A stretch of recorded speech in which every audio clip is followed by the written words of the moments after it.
Long ago and far away, there was a king who ruled in Benares, in northern India. One of his ministers was called the royal price maker, and he was a very honest man. His job was to set a fair price for anything the king wanted to buy or sell. On some occasions, the king did not like his price making. Because of this, the king did not get as big a profit as he wanted. He did not want to pay so much when he bought or sell, for what he thought was not enough. So, he decided to change the price maker.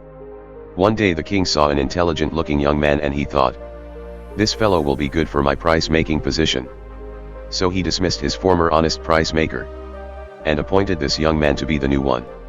The man thought, "I must make the king happy by buying at very low prices and selling at very high prices." So he made the prices ridiculous, without caring at all what anything was worth. This gained the greedy king a lot of money, and made him very happy. Meanwhile, all the others who dealt with the new price maker, including the king's other ministers and ordinary people, became very unhappy. Then one day, a horse merchant arrived in Benares with 500 horses to sell. There were stallions, mares, and colts. The king invited the merchant to the palace, and called upon his royal price maker to set a price for all 500 horses. Thinking only of pleasing the king, he said, "The entire herd of horses is worth 1 cup of rice." So, the king ordered that 1 cup of rice be paid to the horse dealer. Then, all the horses were taken to the royal stables. The merchant was very upset, but he could do nothing at the moment. Later, he heard about the former price maker, who had a reputation for being very fair and honest. So he approached him, and told him what had happened. The merchant wanted to hear his opinion, in order to get a proper price from the king. The former price maker said, "If you do as I say, the king will be convinced of the true value of the horses. Go back to the price maker, and satisfy him with a valuable gift. Ask him to tell the value of 1 cup of rice in the presence of the king. If he agrees, come and tell me. I will go with you to the king then." Following this advice, the merchant went to the price maker, and gave him a valuable gift. The gift made him very happy. So he saw the value of pleasing the horse dealer. Then the merchant said to him, "I was very happy with your previous evaluation. Can you please convince the king of the value of 1 cup of rice?" The foolish price maker said, "Why not? I will explain the worth of 1 cup of rice, in the presence of the king." So the price maker thought that the horse dealer was satisfied with his cup of rice.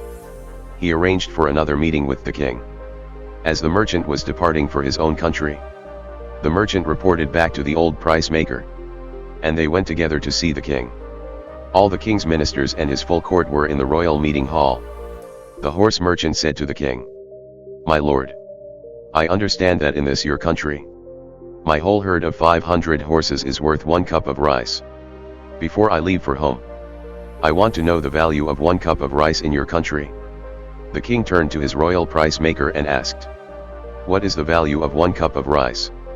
The foolish price maker, in order to please the king, had previously priced the herd of horses at 1 cup of rice.